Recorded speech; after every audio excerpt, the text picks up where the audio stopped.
When you go through a painful traumatic experience, the worst thing that happens to you is what it does to your future. All human systems are driven by goals. All systems are optimized for doing something. The problem with most systems is that they're optimized for doing too many things. You have to make your system simple. The goal properly set is halfway reached. If you give yourself a year to write a book, it'll take you a year. If you give yourself a month, you'll figure out a way to do it in a month. And so the idea of using time as a tool is just giving yourself less time. If you're not scaling, that means your product's probably not that amazing, to be honest with you. And it's not that differentiated, and it's not that focused. I didn't just say I want to write a book. I said, how do I get a six-figure book deal?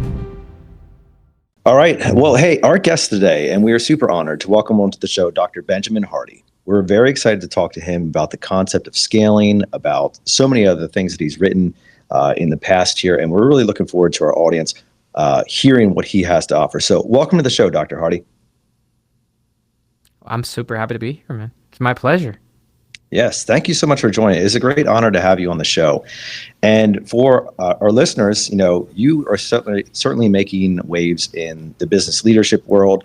Our podcast is centered around a lot of technicians and business owners and managers in the home services industry. So we have HVAC techs and plumbers and electricians, and then, their managers and owners and everything else that go along with that.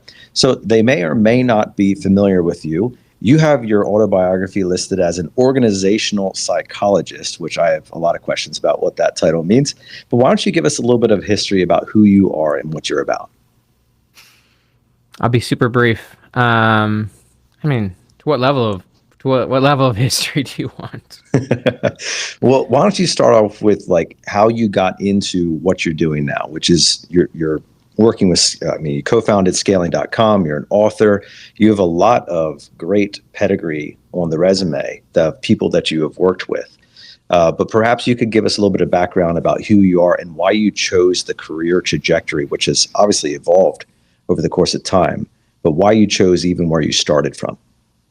Yeah, it's a gorgeous question, man. So I grew up, I'm the oldest of three boys, and my parents had a pretty rough divorce when I was age 11, and just became tough. Honestly, my father became super depressed, became a very extreme drug addict, of all levels of drug addict. And, I basically lost all foundation. When you begin to really study trauma, and one of my favorite books on the topic is, obviously The Body Keeps the Score, but also Man's Search for Meaning. Viktor Frankl, Man's Search for Meaning. Yeah. When you go through a painful traumatic experience, the worst thing that happens to you is what it does to your future. It totally disrupts and destroys any sense of a positive future. And so when you lose one of the things that Viktor Frankl wrote about in Man's Search for Meaning, and he was speaking about people in the concentration camps, is that basically the only way to help someone in that situation is to help them have a goal for their future. Because when you start losing goals, when you start losing that future, the present becomes toxic, the present becomes painful, and then you just start thinking about the past, and honestly, you fade away as a person. So that was where I was when I was in high school. I kind of started to lose sense of that future. And luckily had some really good support people to help me rebuild that future. I ended up serving a 2-year church mission and kind of gave my life to serving others. And it was during those 2 years serving that I really began reading a ton of books, spiritual books, Christian books, philosophy books, psychology books, business books. I was reading a ton of stuff, and I was also writing in my journal. And I honestly filled stacks of journals. And I first learned journaling through just documenting my experiences. And then I learned about journaling through unloading my thoughts and unloading my issues and learning how to heal through journaling. And then I learned how to write from an inspirational standpoint. They call it stream of consciousness writing, if you've heard of that, where you're just honestly just... Right. I just learned how to learn through journaling and receive even inspiration, I'll say from God, from journaling. And through the process of having transformational experiences, and I did go through huge transformation. I came back a different person. I probably grew mentally and spiritually 20 years during those 2 years. I came back different. Before I went on that mission, I barely graduated high school. I tried to do community college. I dropped out. My brain couldn't think. When I came back, I breezed through college. I graduated with 0 college credits to a bachelor's in less than 3 years. Went into a PhD program. My brain was different. I was a different person, and I wanted to be a writer. But I didn't know I wanted to write about business at that time. I wanted to write about psychology and human transformation because of everything I'd gone through. And so I knew I wanted to be a writer. I didn't know which direction I was going to go with that. So I ended up studying theoretical psychology in my undergrad. And then just as I was home, I was reading a bunch of books and I fell in love with entrepreneurship. And so I wanted to study leadership and organizational change. And so I went and got a PhD in organizational psychology. And during the PhD process, my wife and I became foster parents of 3 kids. We ended up taking that through its course, adopting them after 3 years. And also during my PhD program, I started writing online. And very quickly, my blogs began to be read by millions and millions of people. And so by the time I finished my PhD, I had published a few books, like 3 or 4 books. And I had started a collaboration with Dan Sullivan, which ended up leading to the 3 books I wrote with him: Who Not How, The Gap in the Gain, and then 10X is Easier Than 2X. Mm-hmm. And so those books I would consider them fairly entrepreneurial strategy books. And my whole direction went into entrepreneurial strategy. But I just obviously have a deep psychological core that drives my understanding of strategy, which I think differentiates my thought a lot from most people talking about strategy. I have really deep psychological understanding, both theoretical psychology as well as transformational psychology. And so that changes how I look at strategy and even leadership and scaling. And so, yeah, after my time with Dan Sullivan, and our books, have done well, drove thousands of people to his program.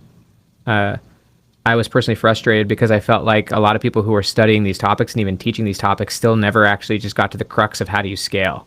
Well, what is good strategy?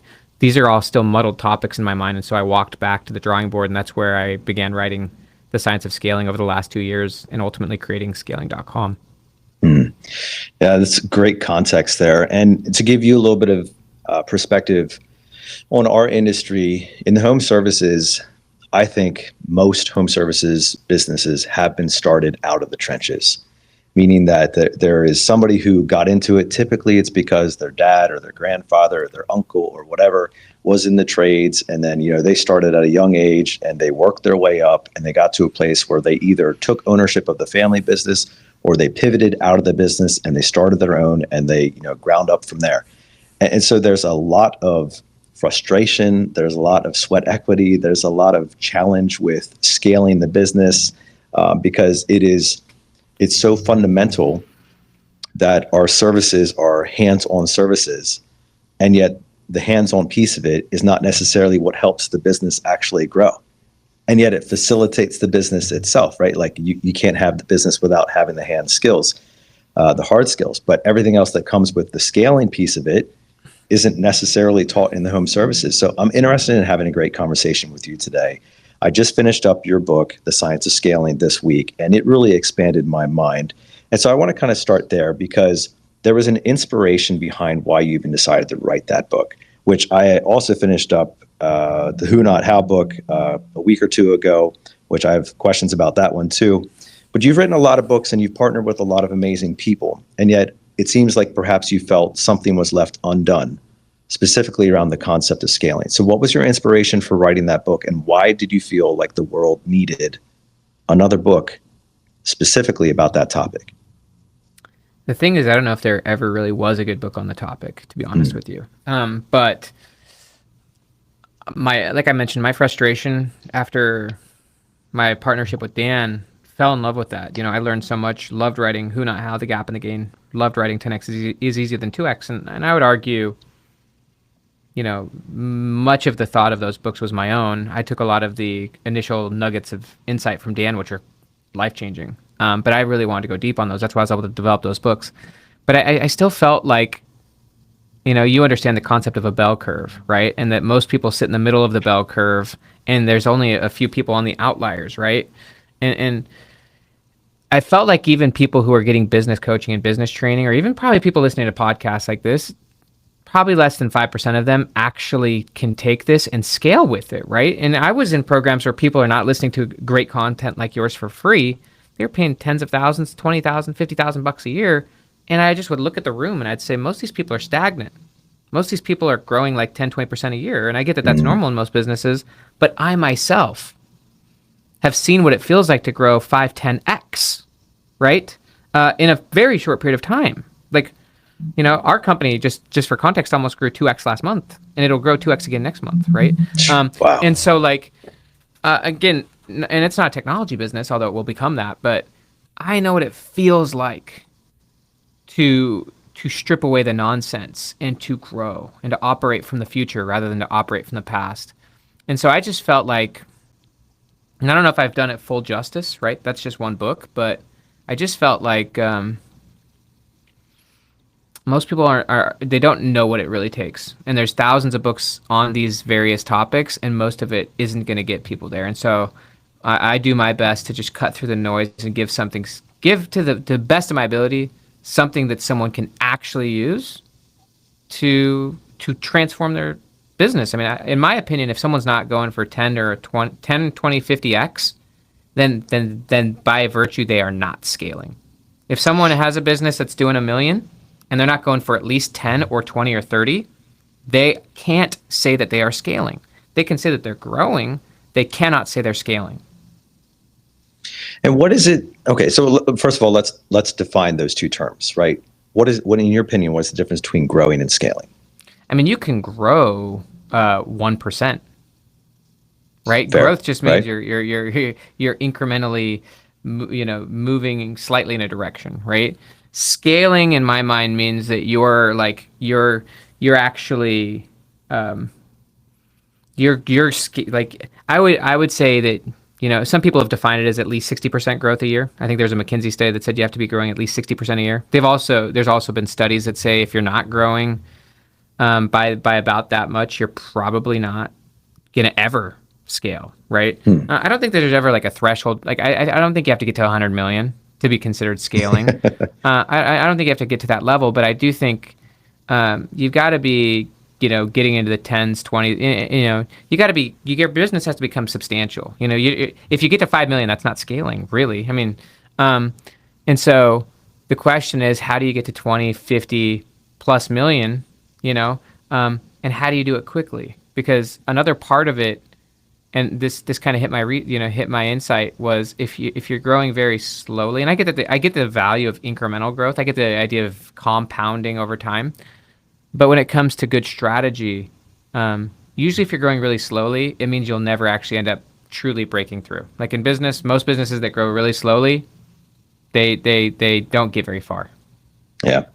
Now, it sounds to me like you're defining as kind of like exponential growth, like just not only large growth, but also rapid growth. The timeline. Yeah, it has to be large and rapid. For me, I would say in simple terms, at minimum, probably 5 to 10x within at least 3 years.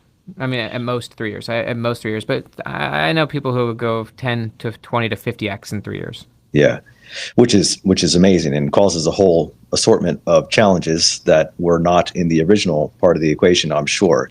Before we get into more of that meat, I want to understand something that you kind of talked about in the book, which is, okay, I'm listening to this podcast. Maybe I'm a small business owner. Maybe I'm a large business owner. Maybe I'm still a technician in a truck right now, and I'm listening to this podcast. And I think most people think, that sounds awesome. I would love to do that. But I believe you kind of revealed in the book that not everybody is actually interested in scaling. Can you talk to us about that? Yeah. I mean, to scale, like we're talking about here, if a service-based business right here, doing $2 million a year, if they want to just, do what they're doing for the next 10, 20 years and maybe get up to 3 to 5 million, they might say 10, but they won't get to 10, by the way. I'll just tell you that. They won't get to 10 even in 20 years if they're thinking that way. If they just want to just keep coasting, that's kind of what I would call a lifestyle business. It might not feel like a lifestyle business because maybe they're still the bottleneck and they're still working 50 hours a week. So it actually isn't a lifestyle business, but it's not a scaling business, right? And so I think a lot of people just have to face the fact that they are comfortable with where they're at. It took a lot of work to get to where they're at. It was painful, maybe even one of the most painful experiences of their life to even start the business and to get to where they're at. And so they can't fathom how to go from 2 to 20 or 50 million because they think it's going to take the same amount of pain to do it. And that's because they don't understand strategy. And so, yeah, and some people just honestly, it also fits with the idea I'm rereading or I'm listening to the book about Steve Jobs called Becoming Steve Jobs. Have you ever read or listened to that I'm one? not familiar with that one. No. So, a lot of people know about the Walter Isaacson one. He wrote Elon Musk. He wrote a really good biography on Jobs, but Becoming Steve Jobs is a really interesting book. It's mostly about like the 12 years that he was exiled. He got kicked out of Apple. He went away. He created Next. He bought Pixar, and that really is what saved him. It was the experiences he had, um, at Pixar. But no, that's just an amazing book. I even forget why I brought it up, to be honest with you. Now that I'm thinking about it, but yeah, I just think a lot of people don't understand. I don't know. I don't even know where I went into that. I had a thought and it was gone. That's okay. They don't understand like the sacrifices that it takes, Oh, which is a big portion of it. yeah, yeah. Keep going. And within that, I started the question off by asking like, what is it that some people, they think they want? They think they want growth. They think they want scale, but there's elements of it that they're either not willing to sacrifice. They think the same strategy that they've been doing is going to get them, there, and everything that goes into that. And then also, there might be just they're not they haven't fully understood what that even takes. And I think so much of the reason that we don't grow as fast as we should, kind of even in reading your book, is we're not even mentally prepared for that. Like we're not mature enough to handle that. So if we're, conceptually, like in my head, yeah, 100 million, 200 million, 20x, 30x, 40x, that all sounds really good. But I'm not sure that I'm mature enough. And I'm not sure that most people are mature enough or like ready for what the impact of what that is. And yet you said your company 2x, just last month. Like, what are the hurdles that hold people back from either the readiness or the opportunity or the maturity? I don't know what the things that you've encountered, but what holds people back from being ready or stepping into those areas of growth? I love what you're saying, and I couldn't agree more about maturity. Um, it's interesting because psychologically, and I kind of laid out the science of it. People are driven by goals. Um, and so for the business owner who's doing 1 or 2 million, right? I really don't think that they have a goal to do much more than 4 or 5 million. Like that's what they're shooting for, right? Their goal is incremental from where they're at. They really don't have. They may say, and I've encountered this a lot, where I wrote about him in the book, but one of our clients, he's someone who had they had a law firm doing like 2 million, and he said he wanted to get to 100 million, which that in and of itself was rare. I was like, holy cow. Problem for him was it was 10 years away, right? And that basically was going to guarantee he would never get there, because when your goal is 10 years away, you're not actually solving the goal now. What he realized was he was actually not solving how do I get to 100 million. He was solving how do I get to 5, because he was at 2. And trying to solve how do I get to 5 is very different from how do I solve getting to 100. And so for him, we had to move his timeline forward. We had to use time as a psychological tool and move it forward and say, no, you're going to go for 100 million in 3 years, not 10 years. And once he did that, he had to really start to think about how do I get to 100 million? He had to start thinking, how do I, what does that even mean? What is a business model to 100 million? He never even thought about it. What does that even start to look like? He'd never even had a plan to it. And then he started to use that 100 million as the reference frame to looking at his current business and everything he was then doing. And he had just realized almost everything we're doing right now is broken, right? And so I think that the first starting point is actually allowing yourself to set a goal. Like for the people listening, the first point is honestly to actually have a scale goal and to actually just let that sit, but not let it sit to make you sad. Like a lot of people don't understand goals. A lot of people think that if you don't hit the goal, you're a loser. To who? Who says you're a loser if you say I'm gonna shoot for 10 million and you end up at 6? Like who calls you a loser? Yourself. No one. And that's a really dumb thing to do, right? That's not helpful. Like why would you call yourself a loser? And so like that, and so people have really bad emotions and identities around goals. They don't realize that goals are tools. Goals are tools for looking at the present. They're tools for creating direction. And so the first step is honestly to actually allow yourself to have a scale goal, right? If you're doing 1 million, actually start to say, rather than trying to get for 2 or 3 million, why don't you actually say, what would it look like if your business was to be at 30 or like even 10, even at 10x?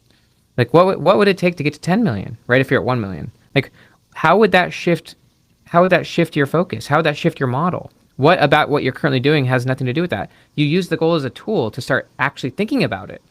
And if you thought about it for long enough, you started to get rid of the stuff that didn't help you, you would find a pathway to 10 million, and it wouldn't take you any longer than if you were going to go for 2 or 3.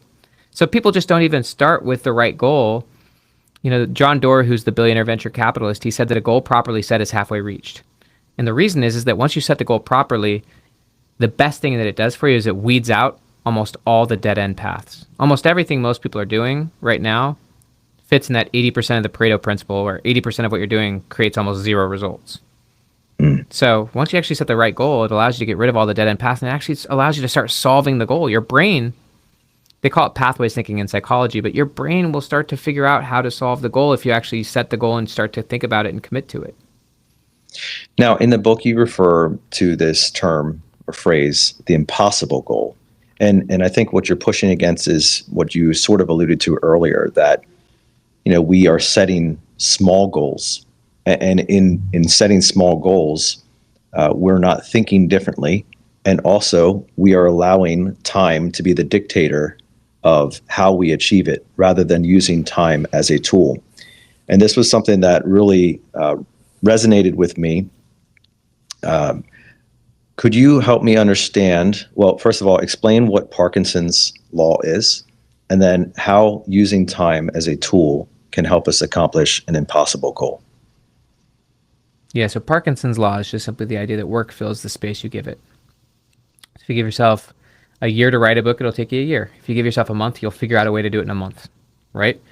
And usually what they found is that if you give yourself a much shorter timeline, you know, some obviously you can shorten it so short that it becomes absurd. You're not going to write a whole book in an hour. I guess you could do it on ChatGPT, but but usually the quality doesn't drop. Because most of people's time, right? Even they've done research studies on this at like Boston Consulting Group and stuff like that. They've done the studies that 10% of company time is spent productively. Most company time is spent on stuff that's trivial. It doesn't move the needle. It's distraction. So like most people have to just face the fact that the majority of what they're doing right now is a waste. You don't need to call it a waste, but it's not effective, right? It's the 80% of stuff that gets almost 0 results. So that's a first level of honesty that most people have to face. And so the idea of using time as a tool is just giving yourself less time, right? Rather than saying, I'll 10x my company in 10 years, actually try to solve it in 2 or 3. Because now if you only give yourself 2 or 3, again, you use it as a tool, not as a stressor, but you use it as like, honestly, a blade to cut away bad thinking. If you only have 2 or 3 years to do it, you can't take the slow paths. You have to actually find the better path. You have to find the right path. You have to find an effective path. And so that's called pathways thinking. That's also that's called strategy, is actually finding a path that you weren't currently looking for, right? Most people, they just take the path that they're on right now and they just keep trying to double down on the current path. That's called linear thinking. Your current path won't get you to 10 or 20x. You have to actually find a new one. And so using time as a tool forces you to find that new one. Because if you have 10 years, you're not going to get on a new path. You're going to stay on your current path. If you have 2 years to 10x your business, now you have to go think of a different business model. Now you have to go find more effective paths. And so that's going to force you to start thinking differently, as you said. It's going to force you to start operating in a much more powerful way. And so the first step is actually setting the goal and then using the goal as the filter for the right paths forward, and being willing, importantly, to let go of your current path. Even let go of, in a lot of ways, your current model, your current business. Not always, but big chunks of it, or at least big aspects of how you've defined yourself. That's the old model. That's your current self. That's your past self. That's not the path to the future. And this is where my mind was both blown, and I wanted to I wanted to just directly talk to you in the audiobook and say, but wait, that's not going to work. Say it. What's not going to work? What's not going to work, Nate? Yeah, and this is so you used in the book, you used an example of the space program, and you talked about how, you know, Kennedy gave this big inspirational speech, and then he set the goal, and I can't remember if it was like 8 or 9 years or something like that. We're going to, you know, plant the flag. He said an arbitrary timeline. He said we'll get there by the end of the decade. That's called an arbitrary timeline. That's like when people say I'll get there in 10 years. Right. Yeah, that you know, just pulling the number out of thin air. And I'm like, okay, so all right, I'm working this backwards. First of all, like the whole time component's blowing my mind, because I'm thinking like, well, that you're right. You know, I don't know if you've ever seen the movie Hidden Figures, but it's kind of also about the space race as well. And it's talking about how you have to invent new math and you have to think about the things differently. And obviously, as the Russians were progressing in their journey to the same goal, that kept escalating things on the US side. But as I was thinking about it, compressing the timeline for me felt dangerous depending upon what you're talking about. And so you gave the analogy, and I think you said the Gemini program, and there was another one, I can't remember the name of the programs that were predecessors to the Apollo program, which was actually about landing on the moon. But you said they got caught up in bureaucracy and too many testing and whatever. And I'm thinking, okay, well, hang on a second. There's a component of time that allows for safety. In fact, we were just talking about this in my business the other day. We talked about how comfort and ease are the enemy of safety, because when you get comfortable with something, you stop taking it seriously. Take electrical, for example. The minute you get comfortable with electrical and you start letting your guard down is the minute that something disastrous can happen, because you don't take the precautions and the necessary safety elements that you should. And so I'm thinking to myself, okay, well, if Kennedy forced them to compress the timeline, would there not be a point of diminishing return, the opposite direction, where you actually start shortcutting things? Because natural human reaction when somebody says, well, you got to do this and you got to do this faster, is, okay, yes, I have to think differently, but I'm also going to start cutting things out. And if I don't have some guideline or some safety mechanism, what if I cut out the wrong thing? And in the space race, then I start thinking, okay, well, let's just say that they started reducing number of tests and they started reducing safety protocols, and then boom, an astronaut dies, a crew of astronaut dies. Well, doesn't that create a whole new set of problems? Because now the people who are supposed to be flying and doing these test missions are hang on a second. I don't want to jump in this thing because it seems like you have escalated this chain of scaling too quickly and it's not safe. I don't trust the product anymore. So that was a lot to kind of verbally dialogue. That was just me kind of thinking through my thoughts in my head. But, you gave the example, could we have been on the moon in 1966 or 1965? And I'm thinking, well, how many astronauts have to die if we shortcut the process and try to do it that fast? So help me understand where the elements of using time as a tool cross against the elements of doing it wisely, sustainably, and safely. 100%. Beautiful thoughts. Beautiful thoughts. For your listeners and for the NASA, and by the way, I interviewed a NASA engineer for this. Back to the idea that 10% of time is spent on actually the thing. In psychology, in strategy, we'd call it the crux, right? Right. I brought up just examples that probably even with the space program, and I gave a few examples, right? Certainly the bureaucracy, that's huge, right? But there were loads of things that they did that didn't help them get to the moon. Because all I'm talking about is cutting those things out. I'm not telling you that you shouldn't make sure that your product isn't amazing. In fact, part of using time as a tool is to force you on the right thing and get all the reps you need on the right thing rather than spending 90% of your time on the wrong things, right? And so as it relates to either you or your people's companies, I would still argue that most of your people who are listening, and they can disagree with me, they're not as good at what they do as if you're talking about quality of product, I guarantee you they're not as good as what they think they are. And they're not, and their product isn't as focused as they think it is. And I'm guessing that they serve probably more a broader audience than they could, and they could get more specific, more differentiated, and more masterful, and maybe even more innovative. Steve Jobs said that innovation is saying no to 1,000 things. And so, to quality of product, if you're not scaling, that means your product's probably not that amazing, to be honest with you, and it's not that differentiated, and it's not that focused. And you're probably, I see with most businesses, they're serving way too broad of an audience. They've got way too many competing products. They're way too diluted in their focus. They're not masterful at what they do. And so I'm actually just saying, cut out all the fluff and actually get defined and say, this is who we are, this is what we do, and let's become the best in the world at it. To the idea of good to great. Most companies and probably most people listening to this are not doing that. They're probably doing 5 things at a mediocre level or at an okay level, not one thing at the best in the world level. That's what I'm inviting you to do, is actually let the goal shape, what am I going to become the best in the world at? And differentiate yourself. Right, and this was personally a challenge to me. It will come as no surprise to our listeners that I have more of an engineering perspective. If you're familiar with DISC, I would fall somewhere on the CS or SC side of the equation. I love that. And honestly, I'm actually studying engineering because I love engineering. And so with that, it's not my degree, but it's my perspective. I am more systems oriented. I am more process driven. I am more strategy thoughtful. And But so as systems I and was, strategy are not the same thing. A lot of people can be really good at building systems that have no strategy. fair point. From that angle, though, what I found myself realizing is that I am probably bottlenecking our scale because of that perspective, or at least that's certainly a consideration that I need to take. And I was thinking, like, I should probably fire myself because I might be getting in the way of growth, and really exponential growth, because I'm cautionary. I want to make sure things have redundancies. I want to make sure that there is steps and that we've thought through on details, and that we are, executing on the things that we need to be doing.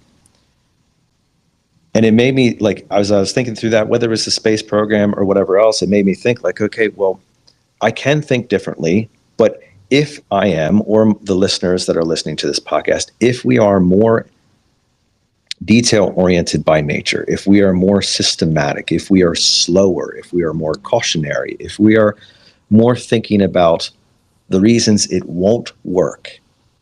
By the way, all those things are really smart. Thank you. If we're thinking about the reasons it won't work, well, is there hope for us? But what does that hope look like? Can I change myself and my perspective? Yes, I know that's a possibility. Do I need to invite somebody into my life who is more grandiose and big picture in thinking? How can some people who are more on my side of the equation of perspective and personality scale? It's a beautiful question. There's so much strength in what you're saying. There's so much strength. There's quite a bit of strength in redundancy, to be honest with you. In the literature in management, they'd actually call that slack. Having some slack, right? Like having some extra money, right? Or having some extra staff, right? Or, I actually want to write a book on Slack called How to Build Systems with Enough Slack to Scale, right? Yeah. And so having some redundancy and having some slack is actually really smart. The thing that I'm trying, so number one, all human systems, if we're talking about engineering and human systems, all human systems are driven by goals. And all systems are optimized for doing something. The problem with most systems is that they're optimized for doing too many things. Therefore, they're optimized for none. They're trying to do too many things. And that's a business that's trying to do too many things. And so part of what, even Steve Jobs said, you have to make your system simple, right? And it takes a lot of work. It takes a lot of work, whether it's writing code, coming up with concepts, building a business. It takes a lot of work to take something that's inherently complex and innovate it so that it's simple and usable. That's hard work. And so building a complex system, it doesn't take a genius to do that. It takes a genius to take something that's very complex and actually turn it into something simple. That's a lot harder.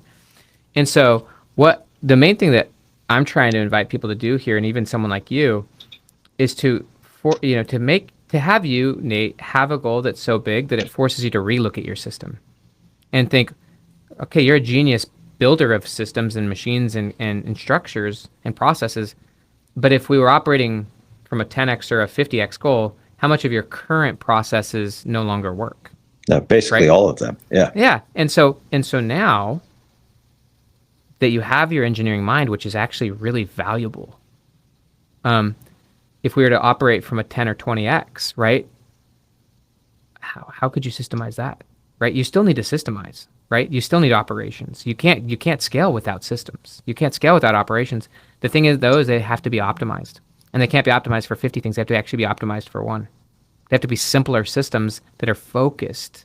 And the hard part, and so I want your redundancy. I want your slack. I just want you to build a system that can get to that goal. And it's not going to be the same system that's running right now that you're so proud of. And that's the part that really gets at a lot of people, myself included, is we fall in love with the way that things are. Maybe we even take pride with the amount of growth that has been accomplished or the successes that have been obtained. Nothing wrong with that, by the way. Unless you are unwilling to sacrifice those for the sake of changing them for the better. right? Can we become too in love with the way things are that we are not willing to give it up so that it could be better? Yes. Yes. And you can get in love with your own thinking, and you can get in love with what you've built. That's called sunk cost bias, and endowment effect. Endowment effect means you overvalue something because you did it. And yeah, if you want to operate from a bigger future than what you have now, including your role, including your mastery, is not sufficient. And if you're willing to get to that next level, the goal will show you where to go. It'll show you who to be, and it does take an identity change. I call it in the book raising the floor. Raising the floor means letting go of your former way of doing things. It means letting go of saying yes to the things you used to say yes to, including who you said yes to and how you did it. And so it does take an identity shift, and even a role shift. I'm going through that right now, by the way. In my old businesses, I was always the centerpiece. But because we're scaling and we're building something substantial, my role becomes more specific. My role becomes less central.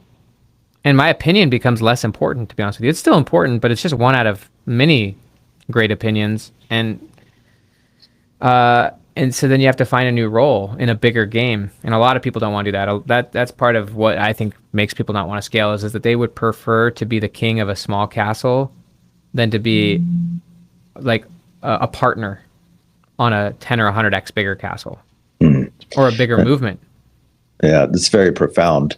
And as I'm thinking through setting that impossible goal, my mind goes straight to like reverse engineering it, right? So if we're going Which is beautiful. If we're going to go to 100 million, here's what we would have to do.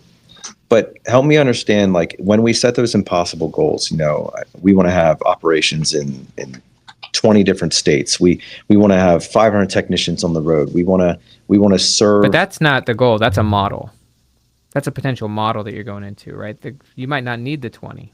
I mean, you could, but that might be a possible path. But that might not be what you need to do. Meaning that I'm trying to solve the how before I know what I'm trying to solve. Yeah, you don't get so obsessed on one model or one path. We let's just say your goal is 100 million. Right. That might mean you're in 20, right? That could be the path. You might also be able to get to 100 million with five states, right? But so the question then becomes: are you optimizing for 20 states or for the 100 million? And those might be two competing goals. Right.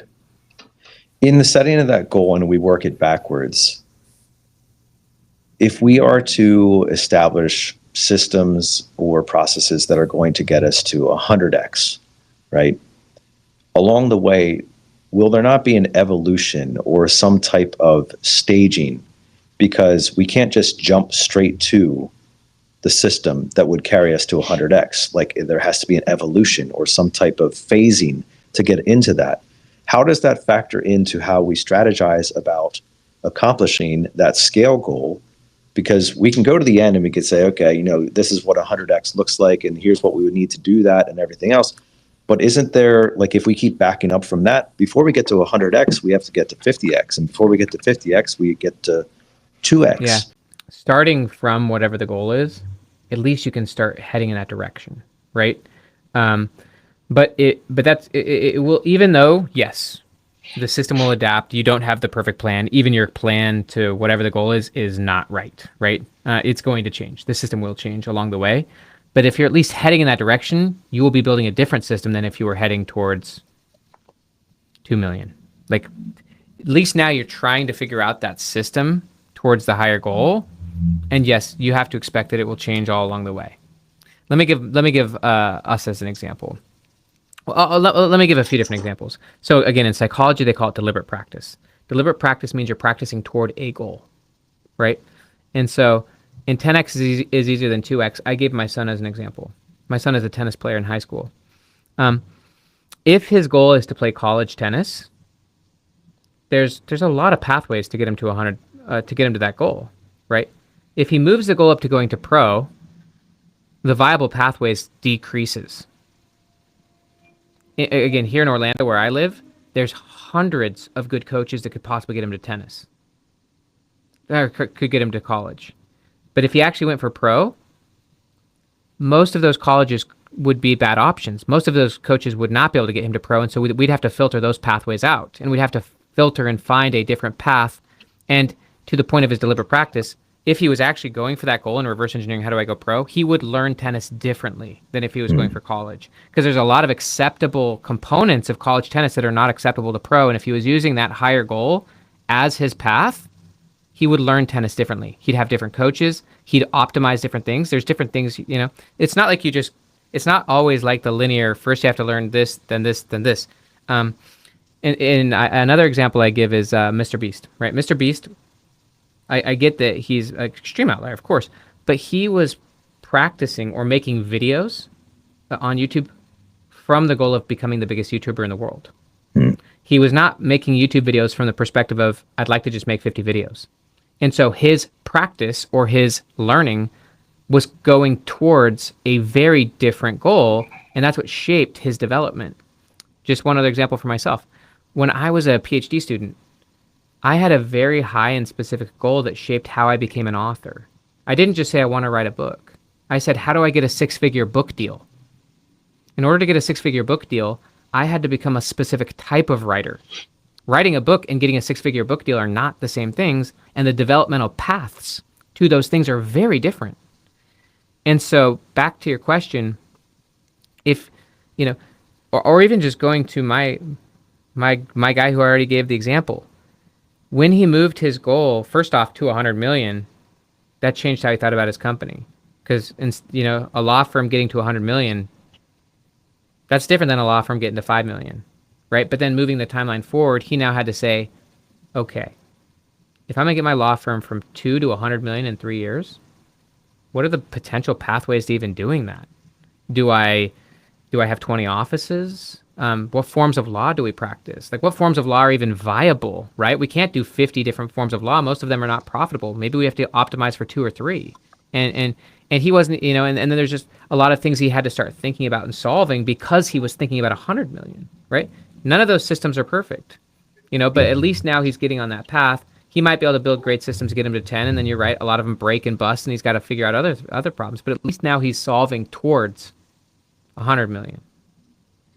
Right, and there's going to be error along that way because enormous error. We're human. We can only see so far, and really, like, part of the concept that you're talking about with the impossible goal and having to invent new ideas, and you gave multiple examples in the book, is that you probably haven't even thought about the solution that will actually make it work. Like, it's probably not even in front of you. Or sometimes it is. Like, sometimes it is, and you're staring in the face and you just realize you got to cut out everything else that's holding you back. But a lot of the times it's something that you get forced into thinking how I'm going to do this, and it's completely different than how you're thinking now. And in the book, you use the 3 F's. You talk about the frame, the floor, and the focus. And you mentioned it just a little bit ago about raising your floor. Help us understand, number one, what does that mean? And then how does it practically look in terms of business? Yeah. So frame, floor, and focus is just a framework. We call the scaling framework, but frame is just fundamentally about what you see and what you do in the present. We all have a frame, and the frame determines how we filter information. No 2 people have the same frame. Even you're hearing different things than I think I'm communicating, because you're filtering my information through your frame. Right. Which comes through experience. It comes through many things. It comes through biases, right? But the fundamental piece of our frame is actually our goals. Our goals determine, what we see and what we don't see. They determine what's signal and what's noise. And signal are things that are relevant to what we're looking for, and noise are things that are irrelevant. And we already know our brain honestly filters out 99.999% of information, and it just focuses on a very few things. And so the frame just is what you see, and it's based on your goals. And so everything we've been talking about is that when you raise the frame or when you raise the goal, a lot of the things that used to be relevant become irrelevant. Thinking about in your business, a lot of the things, if you're doing business at 1 million, become irrelevant if you're going for 20 or 30. Even a lot of the clients, maybe even your current team, maybe even how you think about your business in general, a lot of it falls below the floor. And so the floor is really just the line that divides what you say yes to and what you say no to. And when you start going for higher goals, the floor goes up, meaning that the viable options decreases. So I gave my son Caleb as the example of tennis. If he went for college, the floor would have to go up, or if he went for pro, the floor would have to go up on who his coach is. He can't have the same coach as if he was going for college. The floor would go up. He'd have to say no to most of those coaches. The same is true in business. If you're going for scale, your floor has to go up, and you probably can't say yes to all of the opportunities, all the work you're now doing, even all the activities. Most of that stuff goes below the floor, and most of it becomes nonsense, and it becomes stuff you got to start letting go of. And then the focus just becomes figuring out the path, as you just were mentioning. Not a perfect path, it's a flexible path, but figuring out how to actually solve the goal, actually focusing and figuring it out, and building it, and building a team to build it. And that kind of turns us, I mean, you're talking about some pathways, and in your previous book that you wrote with Dan, Who Not How, in the current book, The Science of Scaling, you talk about super who's, and I want to focus on that concept for a little bit, because part of the discrepancy that I'm trying to rectify in my mind is, all right, if we're looking for super who's, which would be, A-class players, people who have been there, who've done it, who are going to carry us there. If I come to them, let's just say I'm $1 million operator or a $10 million operator or whatever I am. Maybe I'm just a technician in a truck, and I have this impossible goal that I want to start my own business, and I want to be $100 million, and I don't even have a business right now. What super who is going to entertain my ridiculous goal and is going to say, yeah, I'll partner with you at this low level, and I'll help take you to this grandiose place?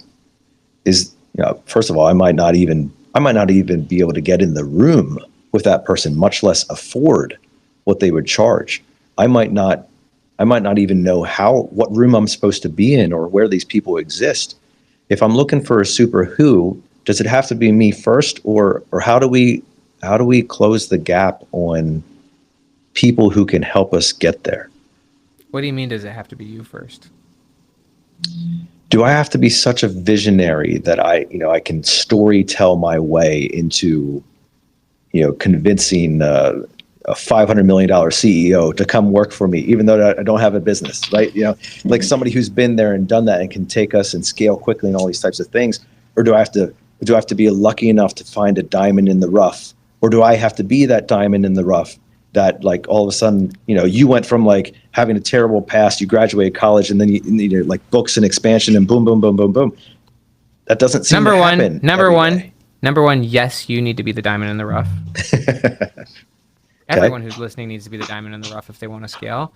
But but your questions about how to attract super who's is gorgeous, and your goal really will attract the right people, right? I'm not saying you can, if you're at 1 million, you can get the 500 million CEO, but maybe actually if you do think from your goal, right? And if you actually clarify and you do some homework, right? You can't just go to a super who and have no homework. If you've done your homework and said, you know what, I'm in this industry, I'm at $1 million. I think we can get to 100 million, and here's why. Here's how most people do things. Here's how I think we can do it. And here's why it's different. And here's why I think it can work. It's not a perfect plan, but I think that there's something here. And if you've actually done your homework and you go talk to them and say, I think we could scale. Number one, your goal is going to attract people. And your goal should always be the filter for who you work with. You shouldn't just work with people because they're decent. What if they are unaligned with you on your goal or on your culture or on work? So the goal should be the first attractor. And then, honestly, your unique approach, and them being able to see in your goal a role for them where they can say, I can help you do that, but what's in it for me, right? They would ask that question. Do I get some form of equity? Not only do they want to be a part of it, right, and help it get done because they can help it get done, but is the upside worth it to them? And usually, to get a little bit of equity or to get a great salary, right? There's a lot of ways you can get who's, but your goal needs to merit them, and you have to have some credibility. You don't have to be Steve Jobs or anything like that, but you got to have some credibility. You have to have some thought, and the opportunity needs to be compelling to them. It needs to align with what excites them, and that's not that.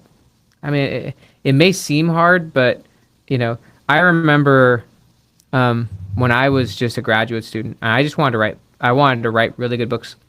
It was easy for me to partner with Dan number one, I didn't get paid. I got paid to write the books from the publisher, and I made good money doing it. But I saw in him someone I wanted to work with, right? And so I said, I would like to write these books with you and partner with you, and I think it'll blow up your book business. And like, it was a no-brainer for him, and it did do very well for him, and it was transformational for me. And how does Blake Erickson, who's the co-author of this book, right? Blake Erickson is a co-author on The Science of Scaling, and he's also the co-founder of scaling.com with me. He's 27 years old. He doesn't have a lot of credibility compared to me. So how did he convince me to partner with him? Yeah, he had to pay to play. I required him to pay a little bit, but he created a compelling offer and a compelling concept about how to take my ideas to a certain place that I personally didn't want to take them in terms of building scaling.com. And he's like, I'll help you do this. You just keep writing books as you're doing, but we'll build this big company on the back end and we'll create, this number one. And he's like, and I'll do all that stuff. And I'm like, honestly, I had to think about it for a while because I was reaching out to people like Tony Robbins. Tony Robbins wanted to write books with me, right? And I said no to Tony Robbins, and I said yes to this 27-year-old kid who has no credibility. Why would I do that? Because he created a much better future for me. And it was aligned, and I saw a role in it, and he's building it now. He's doing incredible things. And so don't limit what you can do with a vision and with knowing how to talk to people and knowing how to help people find a really good role in it and have a good win from it. Just because not everyone wants the same thing. What's sticking out in your mind, Nate, and where you push back? I actually like I love the challenging mind you have. I actually really like this conversation a lot. I like this better than most podcasts because I like that we're actually challenging each other and talking. It's fun. I appreciate that. Rather than you just catering to whatever thoughts I give. Thank you. And thank you for being open to the dialogue. I want to go back to, man. I want to go back to one of your previous books, Who Not How. And as I was reading, listening to that, I was personally conflicted, maybe even angry to a degree, because maybe you shouldn't read my books, man. No, yeah, maybe I was doing a lot of running and listening, so it's okay. It's a good outlet. Anyways, but what was frustrating you? Well, I started my journey in my business, in the business that I work, as somebody else's who. Nothing wrong with that. I was their who, not, for whatever they were trying to do. And, 15 years later, as I'm still in the same company and now I've moved up into upper management and those types of things. And it's been a really good journey and everything. What I was challenged with in your book and I was trying to rectify in my mind is, how do we make the shift from being somebody else's who to now needing somebody else to be our who, right? Because it's a mental shift of I'm facilitating, I got brought in to be the how. I was the who, but I executed on the how. I came up with the how. I did these things. I executed on these plans and created these ideas and whatever. And I'm not beating my chest or anything. That tons of people do this, right? You get hired by a company and they bring you in for a reason, and you are their who. Yeah, that's most people. But I don't want to always be somebody else's who. At some point, I would like to have who's for me. I want to expand. And in the concept of scaling, that's the only way that could possibly happen is I move from being somebody else's who to now needing somebody else to be who for me. And how do we make that mental shift, especially because right now you're probably talking to a lot of employees. You're probably talking to a lot of people who are the who for somebody else. And if they ever have a lot dreams, of them might not want to be the leader. And maybe they don't. But if they do, how do you make the mental shift? How do you, and what hurdles do we even have to get over? Or what floors do we have to raise to get there? Your questions are so thoughtful, man. I love them. I absolutely love them.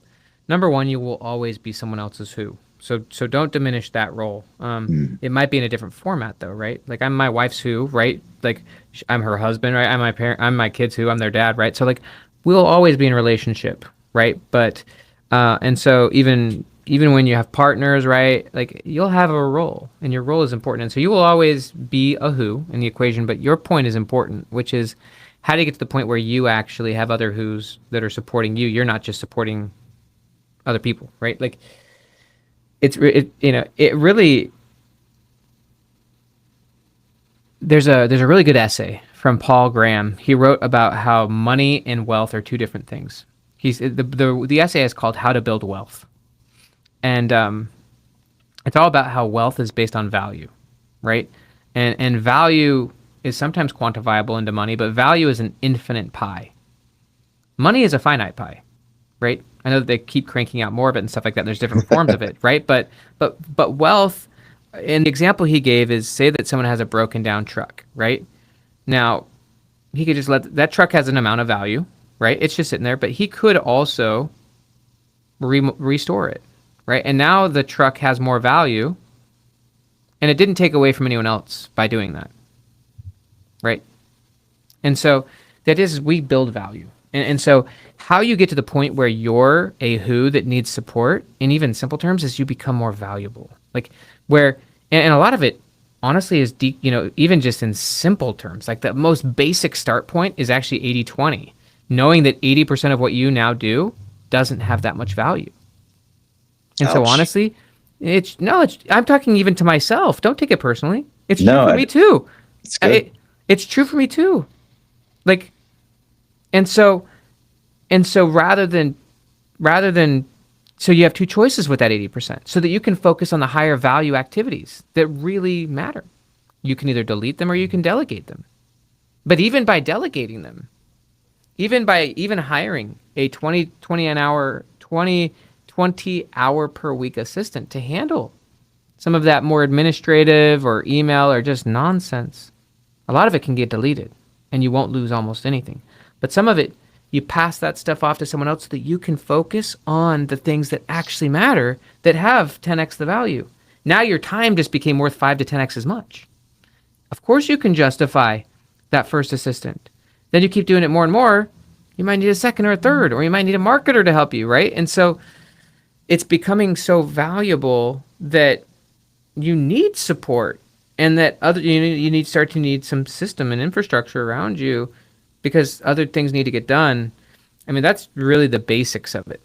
And anyone who's listening to this, even if they're an employee, which, as you said, many of them are. By the way, I'm an employee as well.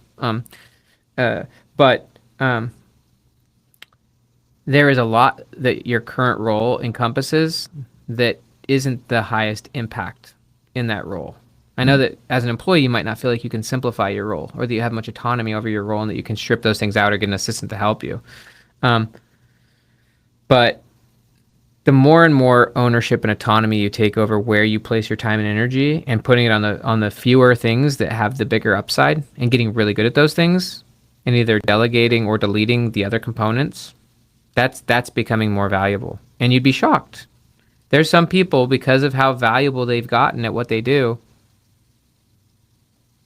I think Musk said that 1 minute of his time is worth $1 million when he's in meetings. Because what he says has massive impact, right? For good or for bad.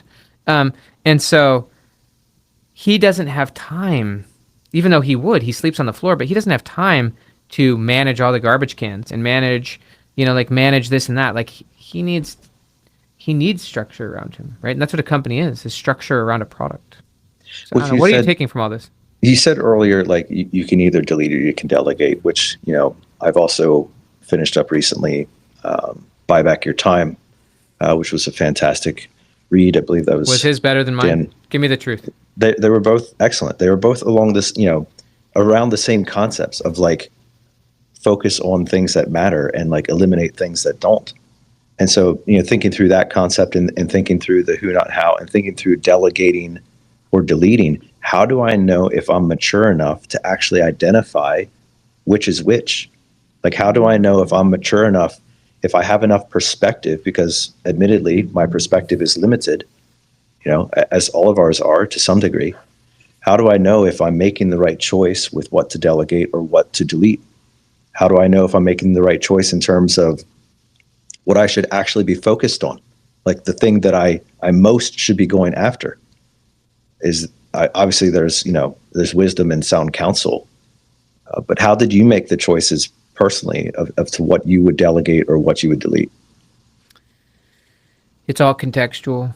The first context is, what is your goal, right? So like your goal should determine where you focus, right? And what, because if your goal is not to scale the company, right, or to build a company, then you don't need to go focus over there. You can stay in your role, right? And so the goal determines where you focus and what you delegate and delete, right? Rather than operating from the present, you want to let the future shape the present, right? You want the future to dictate where you focus and what your role becomes and what matters, right? And so if your goal is to get to a certain place, that's going to force you to focus in certain areas and to admit that some things you can't do. Maybe even delete, I'm just going to say it, this podcast, right? Like, or maybe you delete other things. Like, I don't know, because your goal is what would determine where you focus. And maybe this podcast or maybe the listener's job stays relevant, or maybe that becomes something that has to eventually be deleted and therefore goes below the floor. And other things maybe can be delegated, but the goal has to determine where you focus. And from there, you can determine, is this signal for the goal or is this noise? And where's the most important place where I should focus and where do I need more help? So it sounds like to me, you're saying that it will become evident with the refinement of my impossible goal. The goal is the filter. Right. That's how psychology works. The goal shapes the frame, and the goal should shape the focus. And when you have the higher goal, which is why I wrote about impossible goals, its purpose isn't to decrease quality, which I want there to be quality, but it's a different quality. Rather than maybe being the best podcast in the world, maybe you're doing something else, right? I'm not saying you shouldn't be that. I'm just using that as an example. Yeah. And so maybe your goal is to 10x this podcast, and that might be what excites you. But yeah, it's a different type of quality, and it will take a different you. It'll take you specializing in a different way and having different levels of team and support and systemization to accomplish it. And maybe you don't need to lead it, though. I think that some people, I'll be honest with you, I would not be a good CEO. And so like I'm a really good strategist. I'm very good with teaching. I can lead in very different ways. We have, our company's really only been open for like 4 or 5 months and we have 30 employees. And so like I do a lot of training. But like I'm not leading every element of the ship. I think it's good to know aspects of yourself where it's like maybe you should have an operator who's running a lot of the nuts and bolts, right? The more specific your role can get, and you're in a sweet spot where you really can master and maximize, and that's the best. And so you don't have to think I have to be the leader. In fact, I think that most entrepreneurs, even the ones say who are listening to this, who are at 1 million or 3 million, they probably shouldn't be the leader of the company. They might be the visionary, they might be the direction setter, but there might be someone else who's actually running the ship. And it would be better off if that was true.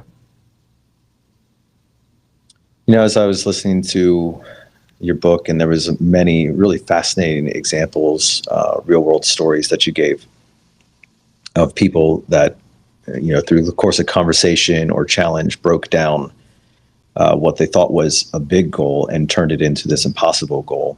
And then you often gave like, and this is what happened, and this is how the story ended. And a lot of times it was happy ending.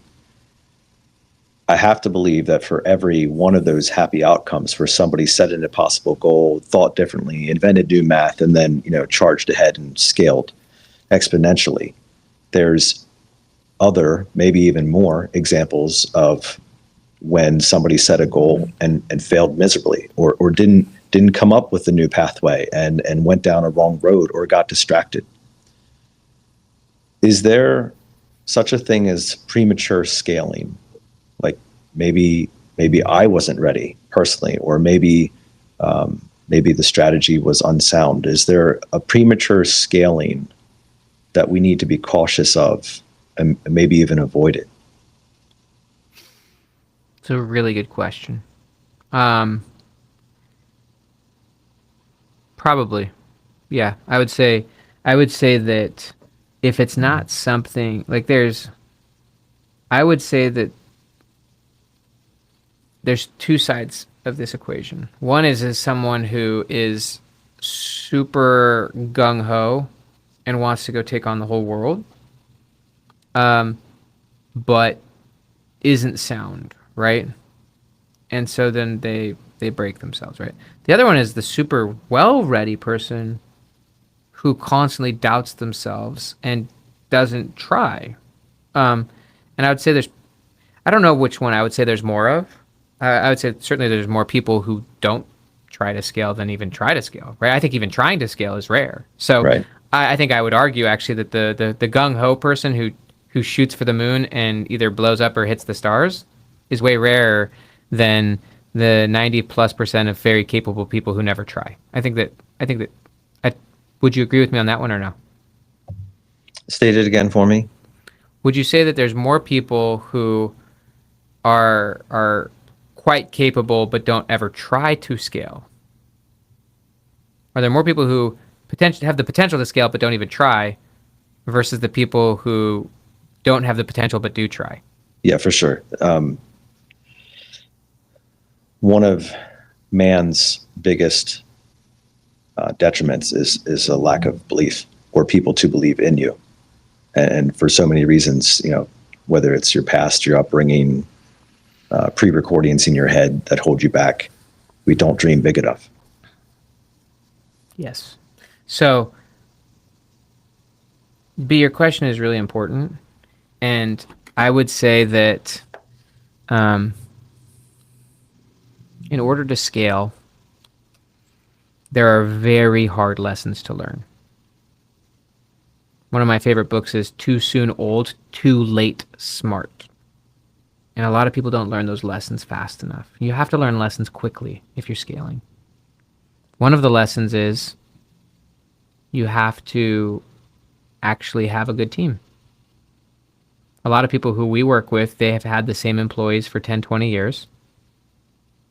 Great people that they're loyal to who absolutely, if they're honest, are B at best. And they will never fire that person, and they will not make those scale moves, right? And so there's uncomfortable moves you have to make. That's the maturity I think you're talking about. There's uncomfortable moves you have to make and lessons you have to learn. And if someone is willing to make those uncomfortable moves and learn those lessons, they can scale. And a big part of the lesson is that they can't be the only one doing everything. They actually have to get really good people in place and let them go. Who, not how, right? And anything can be. These things can be learned. Scaling can be learned. It takes largely letting go of that you have to control it all and letting go that your current thinking is the right way. If you can be humble enough to learn, and if you're willing to put really good people in place and have them be aligned on the goal and incentivized toward it, you can do it. You absolutely can do it. But I don't know if everyone should. That's for sure. If someone runs a business, though, what I'm saying to you is if you're already doing $1 million, right? It will only benefit you to go for 10 or 20 rather than go for 2 or 3. It will only benefit you. Because if you actually start thinking about it, 10 or 20, and looking at your current $1 million business from that view, you will have to conclude that the majority of what you're now doing isn't that powerful. Your team isn't right there. And you'd have to start thinking, what's a better model? And what's a better path? And if you were willing to explore that, you could find one. And it wouldn't take you more time. It would just take a new level of focus and a new level of mastery, and a better team. And you could go do it. Honestly, I'm just telling you, like, going from 1 million to 2 million isn't necessarily easier than going from 1 million to 10 million. I'm telling you that. I've seen it so many times. Like, it's, as someone who wasn't necessarily a natural entrepreneur, like, I came from a very middle class family. I grew up in trauma, could not even get through high school barely. Like, I'm telling you, like, I'm more of an academic, but like, we're creating a company that it will be at over 100 million revenue in its first 3 years. And it's not because I'm the guy who's the best at this. It's because, um, you know, because it's doable. Honestly, it's very doable. It's very doable. I love that challenge, Dr. Hardy, and this has been an insightful conversation. And as we wrap things up, something that's you kept mentioning in the book, which I want to give you an opportunity to talk about a little bit, is you have an assessment or a test, kind of like a walkthrough as to whether I am ready to scale or not. I know it's part of the book. I don't know if that's available on any of your websites or anything like that. Maybe you could mention that, but I also wanted to give you the opportunity to share about like what you're doing with scaling.com, and if people are interested in what they're hearing today, how they can get more in touch with your books, you, and the things that you got going on. Yeah, so scaling.com is different. In order to be accepted into scaling.com, you actually have to be you have to actually commit to a 10x goal as a minimum in 3 years or less. And if you read The Science of Scaling, you'll know why. It's a rigorous program for people who are committed to scale. And you get a one-on-one trained strategist. There's group calls. We track your progress. We do anything and everything we can to help you. Obviously, we're not in your company. We're not in your business. This isn't consulting. We're not responsible for your results. But if you're ready to scale and if you're committed to scale, we will help you and we'll be rigorous with you and we'll support you in that. Scaling.com is $2,000 per month. It's a subscription, right? And so you can learn about it at scaling.com.